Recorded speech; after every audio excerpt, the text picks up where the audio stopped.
한국 사람 치고 대하소설 토지를 쓴 박경리를 모르는 사람은 잘 없을 거예요.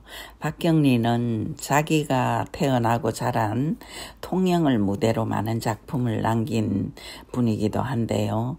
지금 제가 소개하려 하는 파시도 무대가 통영과 부산입니다. 시대 배경은 1950년대, 즉 6.25 전쟁이 발발한 직후이며 전방에선 남북이 갈라져 싸움을 하고 있는 와중에 후방에서 일어난 서민들의 삶의 모습을 그린 작품이죠. 우선 나오는 사람들부터 소개를 해볼까요? 전쟁통에 혼자서 응급결에 부산까지 떠내려온 20살 남짓된 수옥이, 잘 살던 부자에서 망해 극빈청으로 전락한 학수와 학자남매, 미쳐서 죽은 엄마 대신 서울댁이라는 계모를 둔 조명아, 의사 아버지를 둔 부유한 의대생 청년 응주, 세상 부러울 것 없는 부유한 인텔리청 부모를 둔 금수저 주키, 밀수권 두목이 되어 적지 않은 재산을 모은 서영래, 서울댁의 동생으로 사기성이 동우한 한량패 문성재, 어리숙하고 무식하면서도 나름 아내로서의 순정을 바치는 문성재의 아내 선혜. 이 젊은이들이 주축이 되어 재미있게 스토리를 만들어가는 장편소설이죠. 제가 박경리의 소설적 특성을 꼽는 게 두 가지인데요. 작가 자신의 개인사적인 경험에다 리얼한 감각을 더한 현실감 넘치는 스토리 전개가 그 한 가지이고, 다른 한 가지는 매끄러운 문장력에서 느껴지는 재미가 또 다른 한 가지라고 할 수 있겠습니다. 그분의 소설은 그래서 읽기가 편하고 책장이 술술 잘 넘어가죠. 줄거리는 이렇습니다. 가수원 집의 귀한 막내로 오빠들의 사랑을 받으며 자란 수옥은 어쩌다가 홀로 남한까지 내려온 처지가 되어버렸는데요. 세상 물정에 어둡고 너무 예쁘고 순수하다 보니 부득이하게 이제 어느 집 식모로 들어가 주인집 남자에게 몹쓸 짓을 당하고 맙니다. 그 집이 바로 명하의 계모 서울댁의 친정 여동생 집이었죠. 서울댁의 여동생 영자는 펄펄 뛰며 수옥을 통영으로 보내버리는데요. 그때 통영으로 데려가는 사람이 명하의 아버지 조만섭이죠. 조만섭은 인간성이 따뜻하고 의리 있는 사람인데다 재물도 넉넉한지라 딸 또래의 수옥을 가엾게 여기며 집으로 데려옵니다. 인정 넘치는 식모 순이와 조용한 성품의 명하, 아버지 같은 정을 보이는 조만섭이 있는 집에서 수옥은 가까스로 안정을 찾지만 그 생활은 오래가지 못합니다. 밀수쟁이 서영래는 부산서 통영으로 오는 배 안에서부터 수옥에게 눈독을 들이며 야욕을 품게 되는데요. 그는 사실 조만석과 같은 또래의 지인입니다. 그런 그에겐 성격이 센 용주라는 아내가 있지만 용주는 자식을 못 낳는 성녀였으므로 서영래에겐 나름대로의 구실이 있긴 합니다. 서영래는 수옥이 참 아름다운 데다 고아처녀라는 사실을 알고 자신의 야욕을 쟁취하기 위한 수단과 방법을 가리지 않죠. 직업이 변변찮은 자신의 동생 성재에게 밀수품을 안겨달라는 조건으로 서울댁은 수옥을 서영래에게 넘기고 부산으로 내려가 대학 공부를 하는 명하와 그런 명하를 위해 부산으로 이사를 감행하는 조만섭은 이 일을 깜짝같이 모른 채 서울대의 농간에 넘어가고 말죠. 고양이 앞에 쥐처럼 서영래의 올무에 걸린 수옥은 공포와 치욕에 떨지만 구원을 요청할 때라고는 없습니다. 서영래는 밀수품을 숨기는 외딴 집에 수옥을 숨겨놓고 자신의 첩이 되기를 강요하죠. 수옥이 사는 외딴 집 근방의 바닷가에서 그녀는 엄마를 부르며 우는데 이 모습을 그 부근에 살던 학수가 봅니다. 지금은 비록 몰락한 부잣집 아들이긴 해도 천성이 선량하고 강직하며 정의감이 있는 청년 학수는 우연히 수옥을 보고 마음을 뺏깁니다. 고운 자태의 순수한 모습, 또 선한 마음씨의 착한 행동거지, 이런 걸 보면서 이성으로서 마음이 끌리는 거죠.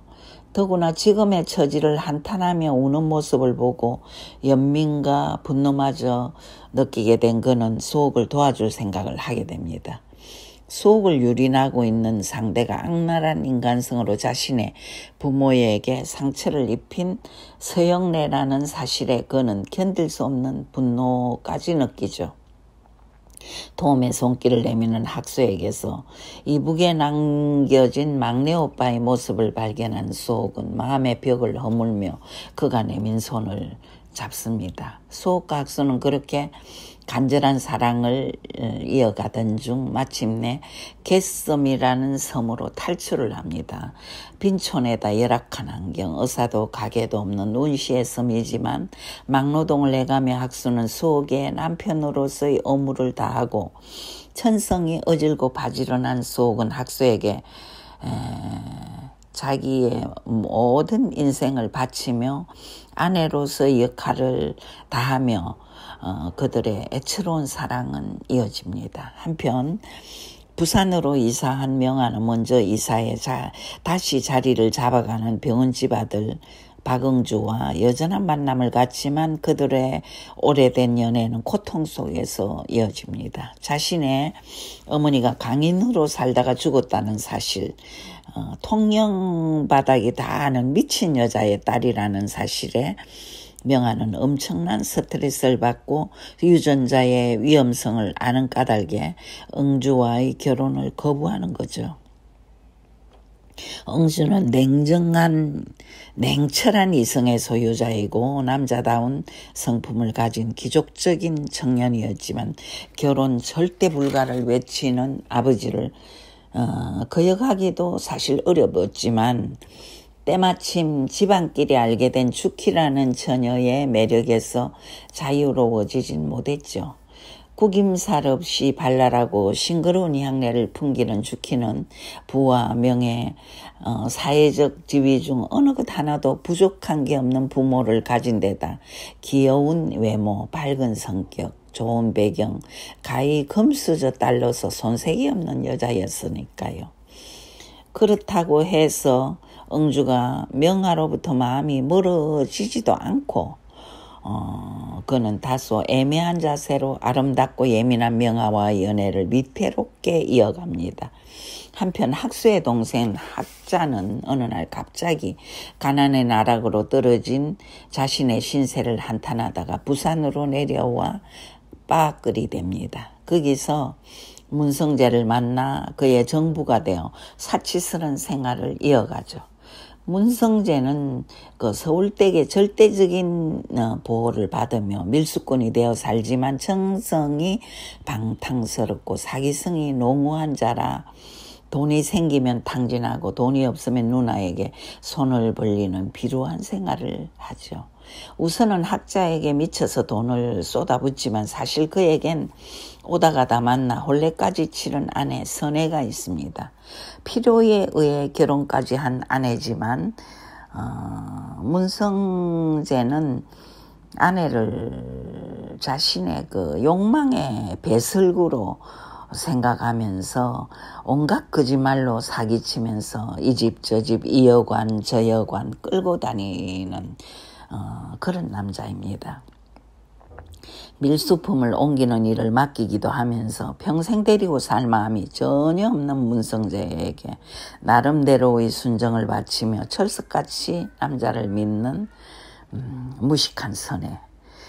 그러나 문성재는 빠끓인 학자에게 구애하고 결혼까지 할 생각을 하고 있죠. 한편 또 첩으로 안칠 궁리를 하며 마치 늑대처럼 수옥을 유린했던 서영래는 어떻게 되었을까요? 서영래는 학수랑 개섬으로 도망간 그 수옥을 그 사실을 알고는 이제 배를 빌려서 그 섬까지 찾아가는 납치를 시도합니다. 이미 학수의 자식까지 임신한 수옥은 뒤늦게 달려온 학수에게 구해지고 나이살이나 먹은 서영래는 젊은 학수에게 흠씬 두들겨 맞고 온갖 저주를 퍼부으며 달아나죠. 조명아의 아버지 조만섭은 응주의 아버지 박이사를 만나 딸의 혼사를 성취시키려 하지만 박이사의 태도는 차갑기만 합니다. 그들의 결혼은 있을 수 없는 일이라고 박의사는 단호한 태도를 보입니다. 낙담하며 술에 취해 돌아온 아버지를 맞아 대문을 열어주는 명아를 밤늦게 찾아온 응주. 응주는 자신의 아버지가 명아 아버지에게 상처를 입힌 걸 사과하지만 명아는 자신에게서 멀어지고 있는 응주의 마음이 이미 죽희에게 기울고 있음을 감지하고 고통을 느끼죠. 개슴의 수옥은 임신의 기쁨도 잠시 학수가 징병을 당하는 불행을 겪습니다.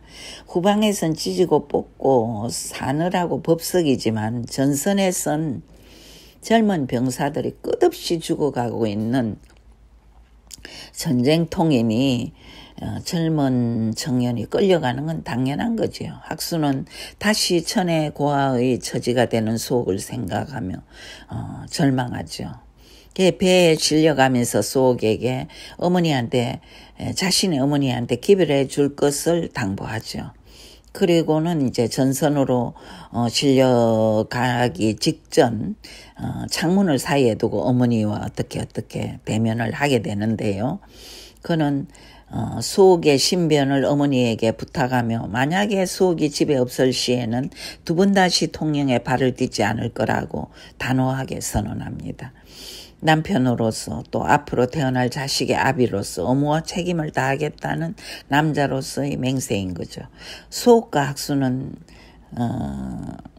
그렇게 헤어지고 물론 그 어머니는 학수의 어머니는 아들에게 그 수옥을 자기가 맡아주겠노라고 약속은 합니다. 근데 이제 또다시 그 남편 되는 사람과 헤어진 그 수옥은 얼마나 정말 가슴이 미어지겠습니까? 그래서 다시 바닷가에 나가서 엄마를 부르면서 웁니다. 애처롭게. 응주와 정신적 갈등을 겪으며 고통받던 명아는 그 점에 박이사로부터 만나자는 전가를 받고 음식점으로 갑니다. 거기서 그녀는 청천벽력 같은 박의사의 고백을 듣게 됩니다. 너의 엄마가 정신병을 앓다가 죽은 이유 때문에 그 유전자의 무서움 때문에 내가 결혼을 반대한 게 아니다. 사실은 내가 너를 좋아했다. 자식을 내가 좋아하는 여자랑 결혼하게 할 순 없다. 명아는 하늘이 무너지고 땅이 꺼지는 충격을 받습니다. 이제 영원히 응주랑 결합할 수 없다는 완벽한 결론이 내려진 거죠. 짐승이 아닌데 그런 마음을 가진 아버지의 아들과 어떻게 결혼을 하겠습니까? 명아는 오래전부터 계획해왔던 일본 밀항이라는 자신의 결심을 굳히고 이 땅을 떠나버리죠. 밀항하기 전날 밤 응주의 하숙방을 찾아가 지금까지 간직해 온 처녀성을 바칩니다. 명아는 말하죠. 한 평생을 다 산 느낌이에요 라고. 응주는 이제 그제서야 미친 듯이 명아를 찾지만 이미 그녀는 이 땅에서 완전히 사라진 후라는 걸 그 밀항을 주선한 책방 주인에게 듣는 곳으로 이 소설은 끝납니다. 박경리는 이 책에서 무엇을 말하고 싶었을까요? 저는 생각해 봅니다. 응주와 명화의 비련을 그림으로써 연애에 대한 인간의 로망을 그린 것은 아닐까. 소설에서는 이런 구절이 나오죠. 연애는 잊을 수 있으면 좋고 잊을 수 없으면 더욱 좋고, 첫사랑은 이루어지는 것보다 이루어지지 않는 것을 사람들은 더욱 애틋하게 여기는 게 아닐까요? 작가는 응주와 명화의 세월이 흐르면서 다소 식기는 해도 여전히 불같이 뜨거운 사랑이 파경을 맞는 것으로 독자들이 갖고 있을 첫사랑의 그 기억을 아름답게 미화시키고 싶었을지도 모르겠습니다. 소욱과 학수의 사랑을 그리면서 작가는 또 무엇을 얘기하고 싶었을까요? 본인은 아니었지만 여자로서 치명적인 허물을 2번씩이나 안게 된 소욱을 학수는 절절하고 따뜻하게 포용하면서 자신의 의무와 책임을 다하려 하는 모습을 보입니다. 전선으로 끌려가면서도 소욱이 자신의 생명과도 같은 존재임을 어머니께 통고하던 그의 모습은 독자들의 마음을 뜨겁게 울도록 만들죠. 철저하게 유린하고 짓밟으면서도 야욕으로 일관하는 서영래, 아내를 이용하고 버리는 것에 일말의 가책도 느끼지 못하는 문성재, 그런 따위와는 비교조차 안 되는 묵직하고 선의에 찬 학수에게서 우리는 인간이 인간을 대하는 신뢰의 기본, 정말 인간으로서의 진정한 사랑, 그런 것이 어떤 것인가를 배우게 되기를 작가는 의도하지 않았을까, 저는 그런 생각을 합니다.